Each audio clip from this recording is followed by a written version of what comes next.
para debater sobre esse tema, nós trazemos aqui ele que é pastor do Ministério Ruja e escritor, conferencista e também empresário, Tiago Pitinini. Muito bom tê-lo aqui, Tiago. Salve, salve. Salve, salve.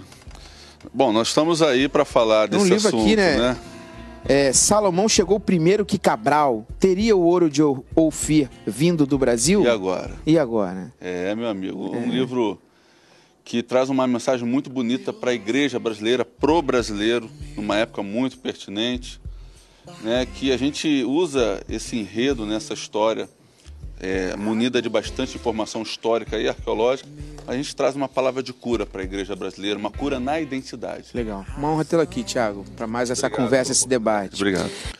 Bom, Lincoln, a liturgia em si, ela não é ruim, porque a liturgia, no aspecto de você organizar um período de tempo que você tem, né, disponível para você dispor, né, as várias atividades, os vários momentos que você vai ter numa reunião, independente aí do aspecto eclesiástico, ela não é ruim, né? Ela te ajuda a organizar o tempo, a organizar as atividades. O ruim, né, é quando a liturgia ela é espiritualizada, né? Você passa a cultuar a liturgia e tudo que for diferente daquilo passa a ser severamente repreendido, né, e considerado uma coisa não espiritual. Eu sou cristão desde que eu nasci e eu sou da época que tinha sino no púlpito. Né? Sim, tempo das coisas, tem uma hora que bate o sino. A liturgia era algo que era muito prezado e algumas igrejas ainda são muito prezado ainda. E eu aprendi a respeitar. Eu, na minha comunidade, com os meus discípulos, eu sou a informalidade em pessoa. Né? Para mim, evangelho é informal, né? Cristo é informal, as coisas são de maneira informal, mas não pode virar anarquia, não pode virar bagunça. E também ministro em igrejas das mais distintas denominações e aprendi a entrar e a sair de todas elas sem deixar dolo. A gente começou e eu já fico assim, ó, mal começou eu já fico agitado com esse tema. Na postura de Jesus tinha liturgia? De certa forma, sim. De certa forma, sim. Eu fico com a tua palavra assim, eu sou muito informal. Quando eu olho para Jesus, eu vejo muito essa informalidade, né? Mas do dia a dia. Como eu falei, a liturgia ela é boa, ela é salutar quando ela visa organizar um tempo, né? Só, mais nada. Ela não pode passar disso, apenas de organizar um tempo que você tem para desenvolver um trabalho, apenas isso. Dessa liturgia. Conceitos e práticas. Por exemplo, eu estou entendendo o que você está falando. Palavra introdutória, louvor, ofertório, palavra principal é uma coisa e assim, ministração. É uma coisa assim, Pitinini, meio erudita, meio clássica, mas né? de um tempo passado. Sim. Eu particularmente... Eu preciso te interromper, mas eu volto contigo. A gente vai para o break e volta já. Eu digo amém. Amém. Vamos seguir a liturgia. Vamos seguir a liturgia. Existe uma mística, né, em torno da liturgia e é algo tão forte, tão pesado assim, no sentido mais positivo do que negativo, que quando a gente quebra a liturgia, né, quando a gente não está liberto da liturgia dentro de nós mesmos, a gente se sente em pecado. Né? Quando o culto, a adoração flui, o louvor flui, e não sobra tempo para a palavra, ou um culto que o pastor começa a pregar e não tem louvor, a palavra vai fluindo do final, e você, meu Deus, não teve louvor, meu Deus, não teve palavra de ofertório, meu Deus, não teve pregação, ou às vezes o cara prega, aí vai pregando e vai fluindo, e Deus está falando, mas não leu o versículo bíblico.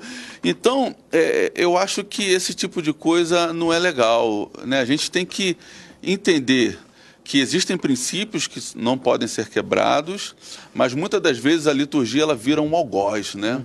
Um carrasco que gera uma culpa que não existe, né? Uma culpa que não existe. A gente tem que deixar o dono do culto, aquele que está recebendo o culto, ditar, né, a regra do culto, o que ele quer receber. Porque uma das coisas que eu mais ensino o culto é para Deus, pessoal, né? O culto é para Deus. Então, a gente tem que permitir que ele determine o que ele quer receber, né? O que ele quer ouvir. E a gente tem que, para mim, na minha opinião, a gente tem que seguir essa pegada. Eu acredito que o Espírito Santo, nesses últimos dias, ele está trazendo luz, né, entendimento, abertura de mentalidade, para que a gente entenda que Ele é Senhor, né? Esse governo clerical, né, que ainda há, ele realmente dificulta esse entendimento, porque, como você falou, existem os sacerdotes e existe a plebe, mas a Bíblia diz que em Cristo, né, nós fomos feitos reino sacerdotal, reis e sacerdotes, ou seja, todos são sacerdotes. Real. Então, num culto, não é o pastor que faz o culto, não é os músicos que fazem o culto, os diáconos, né, que fazem a liturgia, e você vai assistir. E o pessoal mais da antiga, né, criou aquele hábito de falar assim, eu vou assistir o culto hoje. Vamos lá na minha igreja assistir o culto hoje. Então, nós que vamos fazer o culto, nós que vamos sacrificar, nós que vamos adorar, né, o sucesso de um culto para Deus, para se ele vai ser recebido, aceito ou não por Deus, ele depende de todos que estão presentes ali. Então, eu acredito, né, eu tenho convicção de que o Espírito Santo, ele tem trazido esse entendimento, tem iluminado as nossas mentes para a gente sair da religiosidade e entrar num novo e vivo caminho de liberdade, de adoração, de entendimento, de conhecer o Pai na intimidade e não através apenas da religiosidade. Talvez eu não digo o erro de Lutero, mas até porque a figura de Lutero ela também foi muito construída pelos historiadores, né? A gente cria os mitos, né? Verdade. E talvez a igreja não precisasse de uma reforma, porque Jesus ele não trabalha com reforma. Ele destrói e faz de novo. Igual Nicodemos. Ele olhou para o templo e falou assim, está vendo esse templo aqui? Eu vou destruindo, vai ficar pedra sobre pedra e eu vou reconstruir em 3 dias. Nicodemos também, como ele admoesta Nicodemos, nasce de novo. Porque a igreja evangélica, né, que é a igreja protestante, ela tem uma nova roupagem, mas a estrutura, a sapata, a fundação é a igreja romana. Sim. Né? A estrutura templária, por exemplo. Templária, eclesiástica. Agora, tem a questão da tradição. Tradição, ela não é de toda ruim. Isso. Né? A tradição ela serve como uma referência, porque todo mundo aqui, você veio de uma igreja tradicional, Sidney veio, eu vim, você também veio, você é a 4ª geração. Então, se nós chegamos aqui hoje é porque nós tivemos uma referência. Paulo ele mesmo diz, olha, o que eu estou dando para vocês é o que eu recebi, né? A tradição. Agora, a tradição ela não é um teto, ela é um piso. Isso. A tradição ela não pode se tornar um céu de bronze, a tradição ela tem que ser um degrau, um start para a gente ir para o novo e vivo caminho, para a gente crescer e evoluir em Deus, né? E eu acho que é isso que a nova geração, né, que está muito bem representada aqui, está buscando em Deus e está fazendo em Deus. Fazer uma referência de novo aqui ao livro do Tiago Piccinini. Salomão chegou primeiro que Cabral. Teria o ouro de Ofir vindo do Brasil? Rapaz, é isso aí, galera, é isso aí. Fiquei curioso, hein, cara. Isso daí é seu, é presente. Opa, benção. Pô, tô curioso também. Oh, Deus! Curioso. E Bíblia, cara, agora a gente usa tablet, celular, né? Não, tem lugar que você vai no púlpito, vai pregar e pega o celular. Aí os pessoas não gostam, não choque, né? Bíblia em papel. Aquele choque. Eu acredito. Então não é mais abra vossas Bíblias, liga as vossas Bíblias. Liga as vossas Bíblias, né? Eu respeito muito as denominações, as suas histórias. Respeito também a liturgia, porque faz parte da história das denominações. Mas, como eu falei, eu sou muito informal, né, na minha comunidade. Mas, desculpe te interromper, Tiago, você não acha que às vezes não te incomoda? Às vezes o exagero não... Não, incomoda, eu respeito, mas tem uma hora que eu acho que o negócio vai de encontro até a palavra. Tem um negócio que vai por exemplo, contra a essência. Com relação à Santa Ceia, né? Já vem da Santa Ceia, né? Que é essa questão da prática. Para a gente da minha comunidade, a Santa Ceia, a ceia, o momento de ceiar, é você comer e beber qualquer coisa, né? É o momento como de você ter comunhão. Como no Novo Testamento. Você está né? almoçando ali com o pessoal da sua comunidade, da sua igreja, com os irmãos, dá graças, né? Tudo que vocês comerem, beberem, fazerem em meu nome, enfim. Então, mas é uma coisa minha, uma visão que eu tenho, uma maneira de eu entender a palavra, né? Mas eu respeito as liturgias. Só que existem coisas que são pontuais e a gente precisa se abrir, né, para esse novo entendimento, que não é tão novo, né?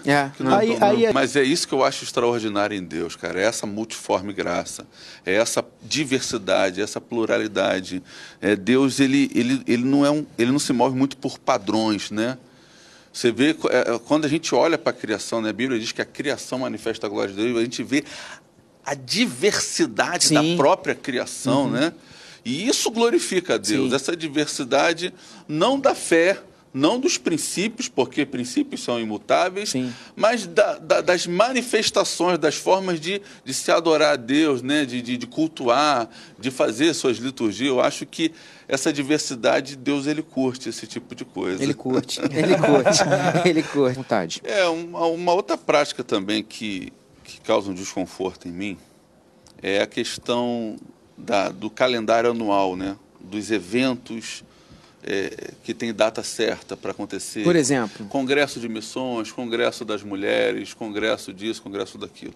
Não tenho nada contra congresso, contra conferência, muito pelo contrário, acho importantíssimo. Mas o que me incomoda é quando a igreja só pensa em missões no Congresso de Missões. Isso aí. Só vive, só fala em missões, só levanta oferta para missões naqueles 3 dias de congresso, uma vez no ano.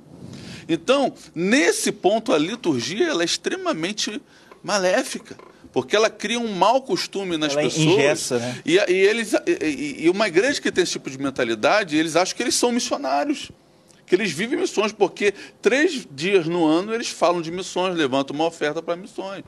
Agora, quando uma igreja tem um congresso de missão, mas vive, respira missão, os 365 dias do ano sustenta missionários, é diferente. Então você tem uma data, né, para celebrar o que vocês vivem um ano todo. Então é esse tipo de prática que a gente precisa romper, precisa se libertar, sair da tradição e entender que não é como o Sidney falou, não é ter, é ser. Isso. Não é apenas demonstrar ser, mas simplesmente ser, né, viver o evangelho, né, o tempo todo. Eu acho que a gente precisa promover realmente esse entendimento do que é um culto, o conceito do que é culto. E culto, ele é vertical, ele não é horizontal, né?